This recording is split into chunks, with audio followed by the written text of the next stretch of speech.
ओम शांति, ओम शांति, ओम शांति। आज बाबा को 14/8/2020 को साकारवाड़ी मुख्य सार में मीठे बच्चे बाप आए हैं तुम्हारा ज्ञान रत्नों से श्रृंगार कर वापस घर ले जाने, फिर राजाई में भेज देंगे तो अपार खुशी में रहो, एक बाप से ही प्यार करो। बाबाले भन्नुहुन्छ, बाबा आउनुभएको छ, तिमी बच्चाहरूलाई ज्ञान रत्नले श्रृंगार गरेर वापस घर लिएर जान, फेरि राजाईमा भेज्नुहुन्छ। त्यसै कारण खुशीमा रहो, एक बाबासँग नै प्यार गर। प्रश्नमा अपनी धारणा को मजबूत पक्का बनाने का आधार क्या है? उत्तर, अपनी धारणा को मजबूत बनाने के लिए सदैव यह पक्का करो कि आज के दिन जो पास हुआ अच्छा हुआ, फिर कल्प के बाद होगा। जो कुछ हुआ कल्प पहले भी ऐसे हुआ था, नथिंग न्यू, नया कुरा तो कई घटना घटित भइरहेको छैन। यह लड़ाई भी 5000 वर्ष पहले लगी थी, फिर लगेगी जरूर। इस भंभोर का विनाश होना ही है। ऐसे हर पल ड्रामा की स्मृति में रहो तो धारणा मजबूत होती जाए, है ना। जति हामी निश्चय राख्छौं ड्रामामा, त्यति हाम्रो धारणा मजबूत हुँदै जान्छ। गीत में दूर देश का रहने वाला आया देश पर आया, परम धाम को रहने वाला शिव बाबा यो धरती में आउनुभयो। ओम शांति। बच्चे पहले भी दूर देश से पराये देश में आए हैं, अब इस पराये देश में दुखी है, इसलिए पुकारते हैं अपने देश घर ले चलो। तुम्हारी पुकार है ना, बहुत समय से याद करते आए हो, तो बाप भी खुशी से आता है।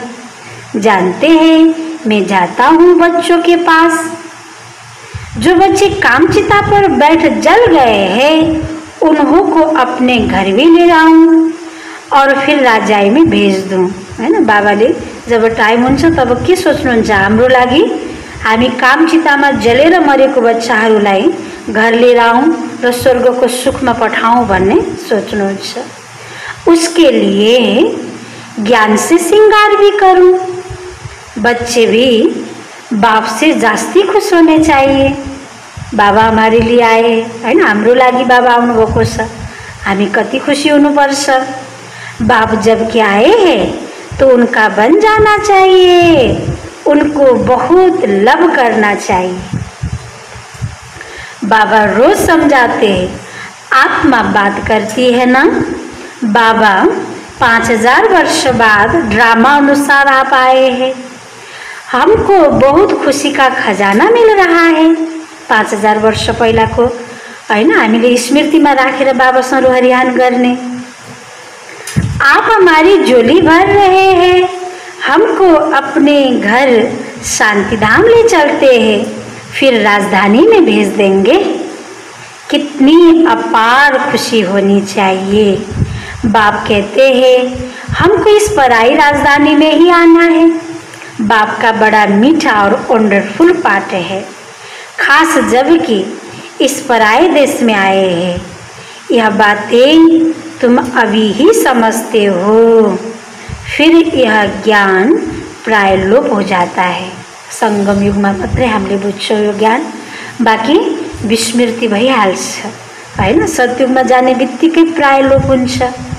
सतयुग में वहाँ ज्ञान की दरकार नहीं रहती। बाबा कहते हैं तुम कितने बेसमझ बन गए हो, ड्रामा का एक्टर होते हुए भी बाप को नहीं जानते। जो बाप ही करण करावनहार है, क्या करते क्या कराते यह भूलते हो, हैन। बाबाले हामीलाई के गर्नुहुन्छ, करण करावनहारले के गराउनुहुन्छ तो नहीं हमले बिर्स्यौं। सारी पुरानी दुनिया को हेवन बनाने आते हैं और ज्ञान देते हैं। वह ज्ञान का सागर है तो जरूर ज्ञान देने का कर्तव्य करेंगे ना। शिव बाबा उन्होंने उनसे ज्ञान को सागर, तो बाबा को कर्तव्य के हो ज्ञान दिने। फिर तुमसे कराते भी हामीलाई पनि के भन्नुहुन्छ, अरूलाई पनि ज्ञान बाँड। ज्ञान जति बाँड्छौ त्यति तिमीमा धारणा हुन्छ, तिमीमा बढ्छ, हैन। कि औरों को भी मैसेज दो कि बाप सबके लिए कहते हैं कि अब देह का भान छोड़ मुझे याद करो तो विकर्म विनाश होंगे। शरीरको भानलाई विस्मृत गरेर आफूलाई हामी ज्योति बिन्दु आत्मनिश्चय गर्छौं भने बाबासँग शक्ति प्राप्त हुन्छ, जसबाट विकर्म विनाश हुन्छ। मैं श्रीमत देता हूँ, पाप आत्माएं तो सब है, हैन। अहिले त सबैजना पापी बनेका छन्। सबैलाई पापबाट मुक्त हुने श्रीमत बाबाले हामीलाई दिनुभएको छ। इस समय सारा झाड़ तमो प्रधान जड़ जड़ीभूत अवस्था को पाया हुआ है।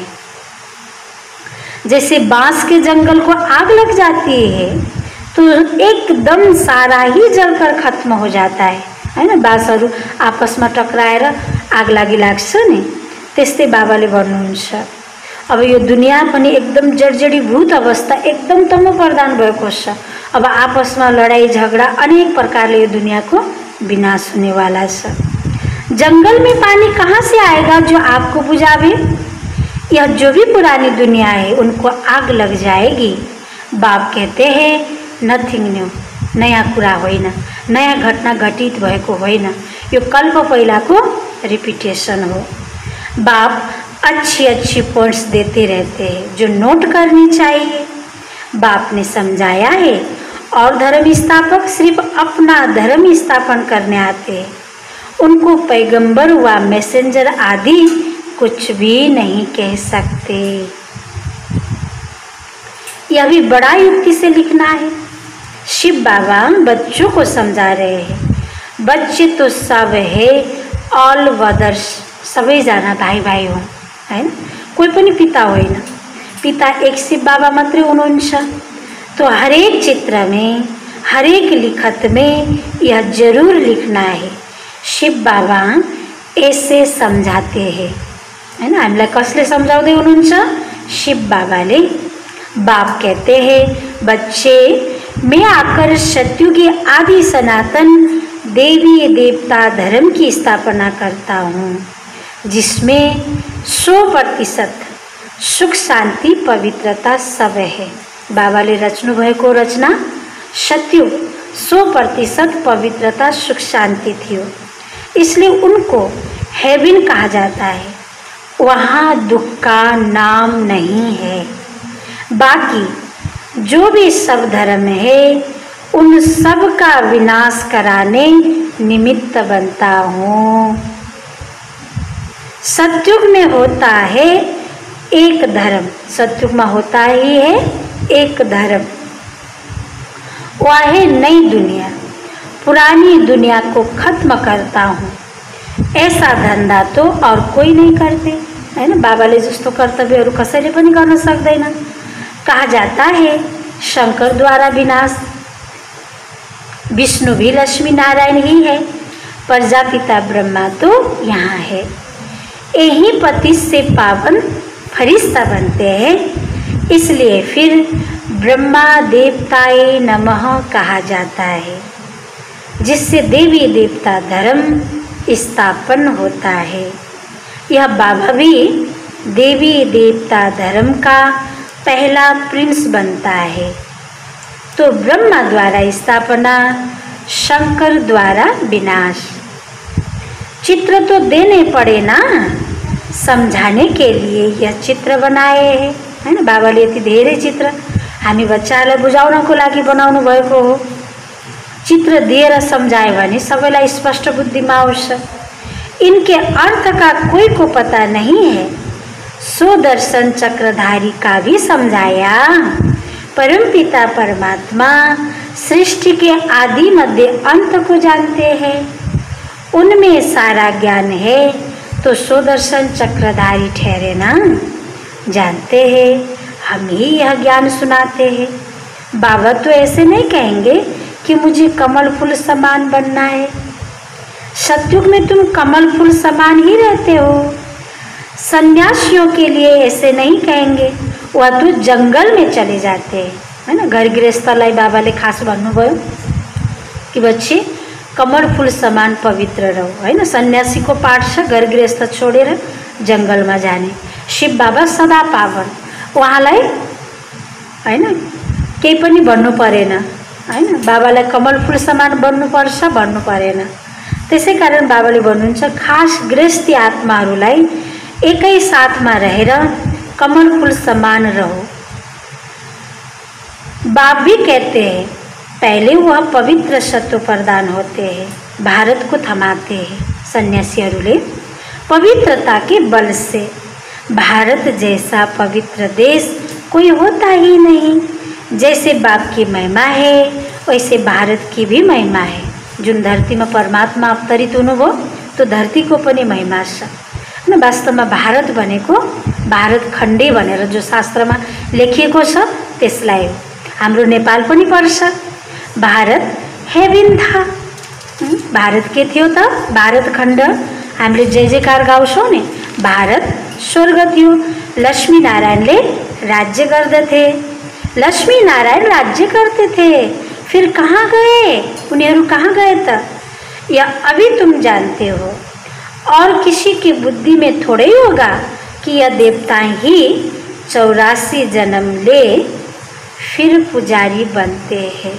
देवी देवताहरूले नै 84 जन्म लिँदा लिँदा पुजारी बन्नुभयो। यही कुराको ज्ञान थिएन हामीलाई। बाबाले हामीलाई सृष्टिको आदि मध्य अन्तको ज्ञान सुनाउनुहुन्छ।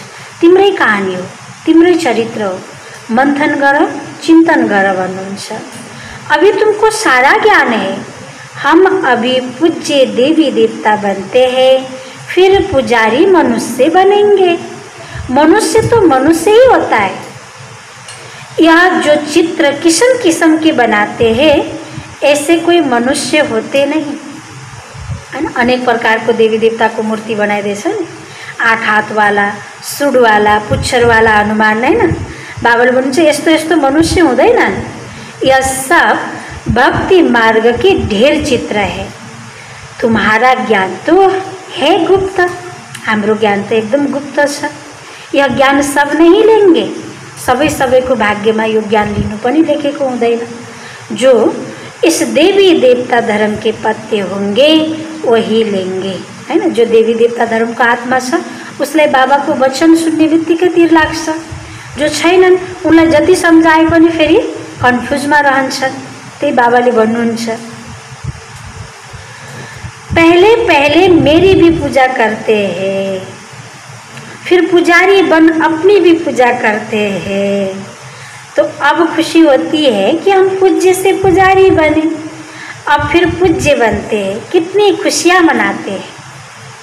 यहाँ तो अल्पकाल के लिए खुशी मनाते हैं, वहाँ तो तुमको सदैव खुशी रहती है। दीपमाला आदि लक्ष्मी को बुलाने के लिए नहीं होती है, दीपमाला होती है कारोनेशन पर। बाकी इस समय जो उत्सव मनाते जाते हैं वह वहाँ होते नहीं। ये संगम को यादगार को उत्सव हो, ये संगम युग को यादगार को उत्सव हो, वहाँ तो सुख ही सुख है। यह एक ही समय है, जबकि तुम आदि मध्य अंत जानते हो। यह सब पॉइंट्स लिखो। सन्यासियों का है हठ योग, यह है राजयोग। बाबा कहते हैं एक एक पेज में जहाँ तहाँ शिव बाबा का नाम जरूर हो। शिव बाबा हम बच्चों को समझाते हैं निराकार आत्माएं अब साकार में बैठी है, तो बाप भी साकार में समझाएंगे ना। वह कहते हैं अपने को आत्मा समझ मुझे याद करो। शिव भगवान बाज बच्चों प्रति, है ना। भगवान को बाड़ी हामी बच्चाहरूको लागि खुद यहाँ प्रेजेंट है ना। मुख्य मुख्य पॉइंट्स किताब में ऐसी क्लियर लिखी हुई हो जो पढ़ने से आप ही ज्ञान आ जाए। शिव भगवानों होने से पढ़ने में मजा आएगा। यह बुद्धि का काम है ना। बाबा भी शरीर का लोन लेकर फिर सुनाते हैं ना। इनकी आत्मा भी सुनती है। बच्चों को नशा बहुत रहना चाहिए। बाप पर बहुत लव होना चाहिए। शिव बाबासँग अति गहिरो प्रेम हुनुपर्छ। जति हामी बाबालाई प्रेम गर्छौँ बाबाको फेरि रिटर्न पाउँछौँ। त्यसै कारण बाबाले भन्नुहुन्छ बच्चाहरूलाई बाबासँग अति प्रेम होनुपर्छ। यह तो उनका रथ है। यह बहुत जन्म के अंत का जन्म है। इनमें प्रवेश किया है। किनमें? ब्रह्मा बाबा में। ब्रह्मा द्वारा यह ब्राह्मण बनते हैं, फिर मनुष्य से देवता बनते हैं। चित्र कितना क्लियर है ना। हामी नै गएर फेरि देवी देवता बन्यौँ। चित्र कति क्लियर छ। बल अपना भी चित्र दो ऊपर में व बाजू में डबल सिरताज वाला। अपना भी चित्र दो ऊपर में व बाजू में डबल सिरताज वाला। योग बल से हम ऐसे बनते हैं। ऊपर में शिव बाबा, उनको याद करते करते मनुष्य से देवता बन जाते हैं। बिल्कुल क्लियर है। रंगीन चित्र का किताब ऐसा हो जो मनुष्य देखकर खुश हो जाए। उनसे फिर कुछ हल्के भी छपा सकते हो गरीबों के लिए। बड़े से छोटा, छोटे से छोटा कर सकते हो। रहस्य उसमें आ जाए है ना। सानो पर्छ भए पनि रहस्य सबै भरिएको होस्। गीता के भगवान वाला चित्र है मुख्य। उस गीता पर कृष्ण का चित्र, उस गीता पर त्रिमूर्ति का चित्र होने से मनुष्यों को समझाने में सहज होता है ना। गीता ज्ञान कसले दियो त? यो कुरा स्पष्ट पार्नको लागि बाबाले भन्दै हुनुहुन्छ हामीलाई हैन। श्री कृष्ण कसरी गीता ज्ञान दाता हुनुहुन्न र शिव बाबाले कसरी गीता ज्ञान दिनुहुन्छ, यो स्पष्टीकरणको लागि बनाऊ भन्नुहुन्छ बाबाले। प्रजापिता ब्रह्मा के बच्चे ब्राह्मण यहाँ है। प्रजापिता ब्रह्मा सूक्ष्म तन में तो हो नहीं सकता। कहते हैं ब्रह्मा देवताये नमः, विष्णु देवताये नमः। अब देवता कौन ठहरे? देवताएं तो यहाँ राज्य करते थे, डिटीच में तो है ना। तो यह सब अच्छी रीति समझाना पड़ता है। ब्रह्मा सो विष्णु, विष्णु सो ब्रह्मा यहाँ है ना। ब्रह्मा नै गएर विष्णु बन्नुहुन्छ, विष्णु नै फेरि ब्रह्मा बन्नुहुन्छ। 84 जन्मको कहानी छ। ब्रह्मा सो विष्णु बन्न 1 जन्म, विष्णु सो ब्रह्मा बन्न 84 जन्म। तो बाबाले के भन्नुहुन्छ शास्त्रमा? विष्णुको नाभिबाट ब्रह्मा निक्ल्यो। यो यादगार पनि त्यसै कारण भएको हो। चित्र है तो समझाया जा सकता है। पहले पहले अल्प को सिद्ध करो तो सब बातें सिद्ध हो जाएगी। पहिला पहिला शिव बाबालाई सिद्ध गर, सबै कुरा सिद्ध हुन्छ भन्नुहुन्छ बाबाले। यह सेमिनार आदि कल्प पहले भी ऐसे ही हुआ था। ऐसी पॉइंट्स निकली थी। आज का दिन जो पास हुआ अच्छा हुआ, फिर कल्प बाद भी ऐसे ही होगा है ना। 5000 वर्ष को कल्प रिपिटेशन को ज्ञान हामीलाई छ। आजको दिन जसरी बित्यो फेरि 5000 वर्ष पनि त्यसरी बित्छ। त्यसै कारण बाबाले भन्नुहुन्छ जो भयो राम्रो भयो। ऐसे ऐसे अपनी धारणा करते पक्का होते जाओ।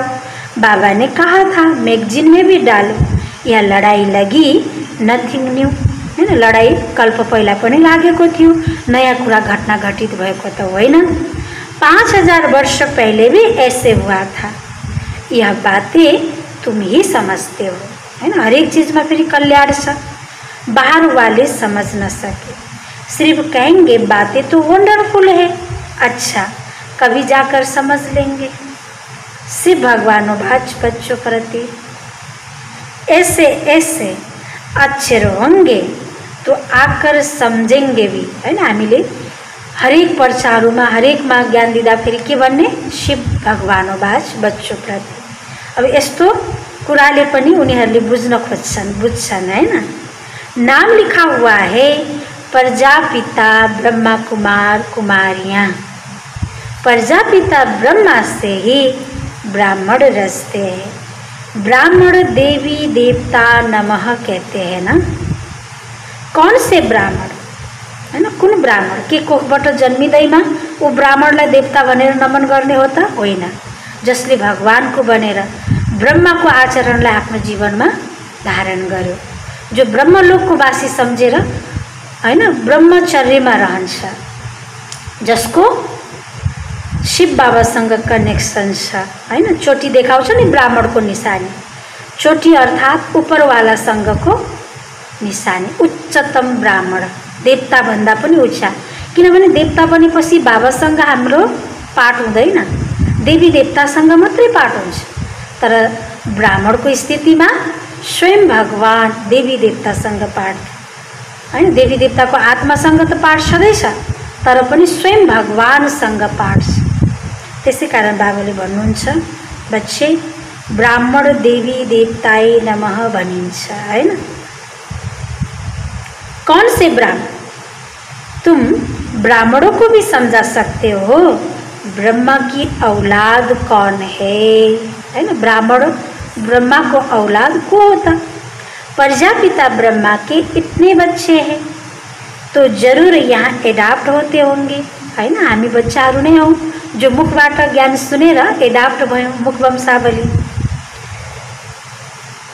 जो अपने कुल के होंगे वह अच्छी रीति समझेंगे। तुम तो बाप के बच्चे हो गए। बाप ब्रह्मा को भी एडाप्ट करते हैं। शिव बाबाले ब्रह्मा बाबालाई पनि एडाप्ट गर्नुभयो। फेरि ब्रह्मा मुखद्वारा हामी बच्चाहरूलाई। नहीं तो शरीर वाली चीज आई कहाँ से। ब्राह्मण इन बातों को समझेंगे, सन्यासी नहीं समझेंगे। अजमेर में ब्राह्मण होते हैं और हरिद्वार में सन्यासी ही सन्यासी है। पंडे ब्राह्मण होते परंतु वह तो भूखे होते। बोलो तुम अभी जिस्मानी पंडे हो, अब रूहानी पंडे बनो। तुम्हारा भी नाम पंडा है। पांडव सेना को भी समझते नहीं है।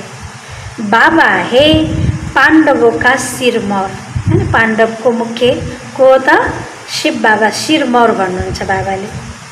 कहते हैं, हे बच्चे मामेकम याद करो तो विकर्म विनाश होंगे और चले जाएंगे अपने घर है ना। पाप नाश भएपछि त हामी यो दुनिया पापी दुनियामा त होइन बस्छौँ। हामी जान्छौँ आफ्नो घर। कसको साथ? शिव बाबा को साथ।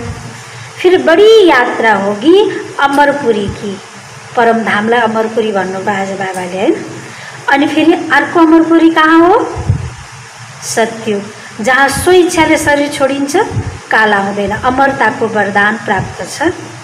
मूल वतन की कितनी बड़ी यात्रा होगी। सबकी सब आत्माएं जाएंगे। जैसे मक्कड़ों का झुंड जाता है ना हैन, माउरीको झुंड जान्छ नि, त्यस्तै बाबाले भन्नुहुन्छ हामी पनि एक साथ बाबासँग झुंडको झुंड जान्छौँ। मक्खियों की भी रानी भागती है तो उनके पिछाड़ी सब भागते हैं। वंडर है ना, सब आत्माएं भी मच्छरों मिसल जाएंगी। शिव की बारात है ना, तो सजनी बनना है या बाराती बनना है? सजनी बनने की बाराती बनने? तुम सब हो ब्राइड्स। बाबाले भन्नु तिमी ब्राइड्स अर्थात सजनी हो। मैं ब्राइड ग्रूम आया हूँ सबको ले जाने। बाबा हैन साजन आउनु भएको छ, हामी सजनीहरू सबैलाई लिएर जानको लागि। तुम छिछि हो गए हो, इसलिए श्रृंगार कर साथ ले जाऊंगा। जो श्रृंगार नहीं करेंगे तो सजा खाएंगे। श्रृंगार फेरि केले गर्ने हो? ज्ञान योग धारणा सेवाले हैन। बाबाले भन्नुहुन्छ श्रृंगार गरेनौ भने सजा खान्छौ, अर्थात् पावन बनेनौ भने सजा खान्छौ। दिव्य गुण को श्रृंगार हामीले यही गर्नु पर्यो। जाना तो है ही, काशी कलवट में भी मनुष्य मरते हैं है। अहिले त बन्द गरेको छ। पहिला त मान्छे वैराग्य लाग्यो भने शिवप्रति बलिहार भन्दै काशी कलवट खान्थे। त्यहाँ गएर मृत्यु हुन्थ्यो हैन। दुईटा तलवार राखेको छ, जसरी हाम फाले पनि त्यो ठ्याक्कै मर्ने हैन। बाबाले भन्नुहुन्छ त्यस्तो काशी कलवट खाने होइन। वास्तवमा बाबाप्रति बलिहारी जान्नु भनेको त बाबाले हामीसँग के माग्नु भएको छ? 5 सिक्का, 5 विकार बाबालाई बलि दिने र आफूमा बाबा का गुणहरू भर्ने। काशी कलवट में भी मनुष्य मरते हैं तो सेकंड में कितनी सजाएं भोग लेते, मनुष्य चिल्लाते रहते। यह भी ऐसे है, समझते हैं हम जैसे कि जन्म जन्मांतर का दुख सजा भोग रहा हूँ। वह दुख की फीलिंग ऐसी होती है, जन्म जन्मांतर के पापों की सजा मिलती है। जितनी सजाएं खाएंगे उतना पद कम हो जाएगा। इसीलिए बाबा कहते हैं योग बल से हिसाब किताब चुक्तु करो। जति धेरै सजा खान्छौँ पद कम हुन्छ हैन। जति हामी यही पावन बनेर हिसाब किताब चुक्तु गरेर जान्छौँ हाम्रो उच्च पद हुन्छ। त्यसै कारण बाबाले भन्नुहुन्छ योग बलले यहाँ नै तिमीले हिसाब किताबलाई चुक्तु गर, याद से जमा करते जाओ, नॉलेज तो बहुत सहज है। अब हर कर्म ज्ञान युक्त करना है, दान भी पात्र को देना है। पाप आत्माओं को देने से फिर देने वाले पर भी उसका असर पड़ जाता है। दान को पनि कस्तो ठुलो गहिरो राज बाबाले हामीलाई खोल्नु भयो हैन। कुपात्रलाई दान दियो भने उसले गरेको पापको सजा पनि हामीलाई मिल्छ हैन। जस्तो मानौँ कसैलाई हामीले धन दान दियौँ, त्यो धनले उसले गलत ठाउँमा रक्सी पिएर या तो धनले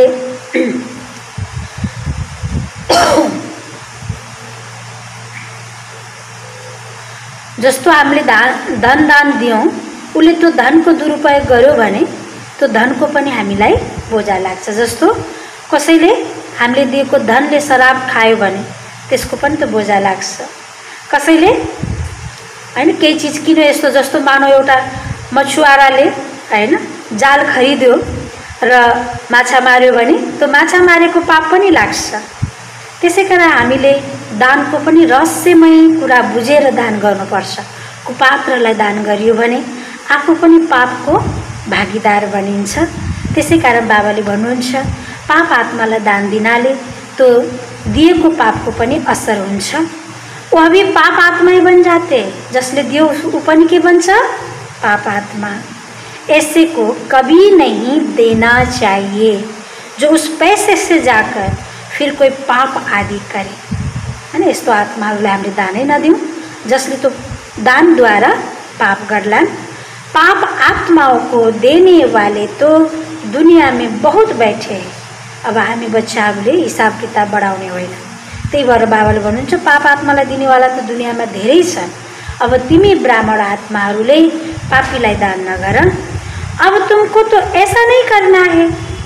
अच्छा, मीठे मीठे सिक्के लदे बच्चों प्रति माँ पिता बाप दादा का याद प्यार और गुटमाड़ी। रूहानी बाप की रूहानी बच्चों को नमस्ते, रूहानी बच्चों की रूहानी बाप को याद प्यार गुटमाड़ी और नमस्ते। यो छ धारणाको लागि मुख्य सार। पहिलो पोइन्ट, अभी हर कर्म ज्ञान युक्त करना है, पात्र को ही दान देना है। पाप आत्माओं से अब कोई पैसे आदि की लेन देन नहीं करनी है। योग बल से सब पुराने हिसाब किताब चुक्तु करने हैं। बाबाले कति स्पष्ट बताइदिनु भयो। अब हर कर्म ज्ञानयुक्त गर, पात्रलाई नै दान देऊ हैन। दानको पनि राज हामीलाई थाहा भयो। कुपात्रमा पर्यो भने हामी पनि पापी बनिन्छ। अब पाप आत्मासँग कुनै पनि पैसाको कारोबार लेनदेन नगर। योग बलले पुरानो हिसाब किताबलाई चुक्तु गर। दूसरा पॉइंट, अपार खुशी में रहने के लिए अपने आप से बातें करनी है। बाबा आप आए हैं हमें अपार खुशी का खजाना देने, आप हमारी झोली भर रहे हैं। आपके साथ पहले हम शान्तिधाम जाएंगे, फिर राजधानी में आएंगे, हैन। बाबासँग कसरी रोहरियान गर्ने, आफूले आफैसँग कसरी कुरा गर्ने, त्यो पनि बाबाले बताउनु भयो। बाबा हजुर आउनु भएको छ हामीलाई अपार खुसीको खजाना दिन। हामी झोली भर्दैछौँ, हैन। हजुरसँगै नै फेरि शान्तिधाम जान्छौँ र राजधानीमा आउँछौँ। आजको वरदान छ, कल्प कल्प के विजय की स्मृति के आधार पर माया दुश्मन का आह्वान करने वाले महावीर विजयी भव। माया नाओस् नाओस् नभन्ने आज बाबाले के भन्नु वरदानमा, हैन। कल्प कल्पमा विजयी आत्मा हो, त्यो आधारले, त्यो स्मृतिले, हैन, माया दुश्मनलाई पनि आह्वान गरेर महावीर विजयी बन भन्नुभएको छ। महावीर विजयी बच्चे पेपर को देखकर घबराते नहीं, क्योंकि त्रिकालदर्शी होने के कारण जानते हैं कि हम कल्प कल्प के विजयी है। महावीर कभी ऐसे नहीं कह सकते कि बाबा हमारे पास माया को न भेजो, हैन। बाबा मलाई चाहिँ माया नपठाउनु, अब माया नै पठा छैन भने कसरी विजयी आत्माको टाइटल पाउने त, हैन। पेपर नै लिएको छैन भने क्लास कसरी उत्तीर्ण हुने। बाबाले के भन्नुहुन्छ, हैन। महावीर बच्चाले यस्तो कहिले पनि भन्दैनन् कि बाबा मलाई माया नपठाउनुहोस्, कृपा करो, आशीर्वाद करो, शक्ति दो, क्या करूँ, कोही रास्ता दो, हैन। के गर्ने बाबा, कुनै बाटो देखाउनु। यह भी कमजोरी है।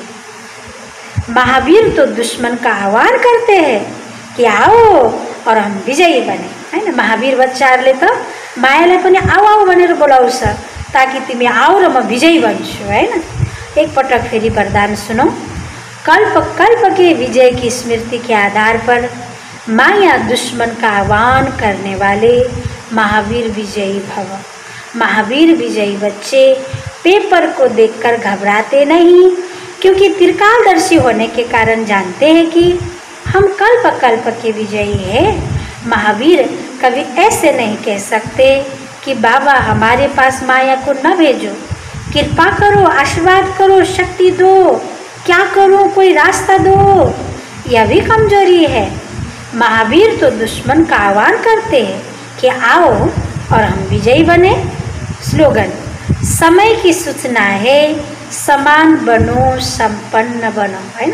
परिस्थिति अनुसार अहिलेको समयको सूचना के छ त, बाबा समान बन, सम्पन्न बन। अब विस्तारमा जाने समय नै छैन, हैन। हामीले यो समयको मूल्यलाई बुझ्नुपर्छ र बाबा समान सम्पन्न बन्ने हामीले दृढतालाई अपनाऊ। आज बाबाले सारमा भन्नुभएको थियो, मीठे बच्चे बाप आए हैं तुम्हारा ज्ञान रत्नों से श्रृंगार कर वापस घर ले जाने, फिर राजाई में भेज देंगे, तो अपार खुशी में रहो, एक बाप से ही प्यार करो। प्रश्न उत्तर में थियो, अपनी धारणा को मजबूत पक्का बनाने का आधार क्या है। अपनी धारणा को मजबूत बनाने के लिए सदैव यह पक्का करो कि आज के दिन जो पास हुआ अच्छा हुआ, फिर कल्प के बाद होगा। जो कुछ हुआ कल्प पहले भी ऐसे हुआ था, नथिंग न्यू। यह लड़ाई भी 5000 वर्ष पहले लगी थी, फिर लगेगी जरूर। इस भंभूर का विनाश होना ही है। ऐसे हर पल ड्रामा की स्मृति में रहो तो धारणा मजबूत होती जाए। अच्छा, ओम शांति।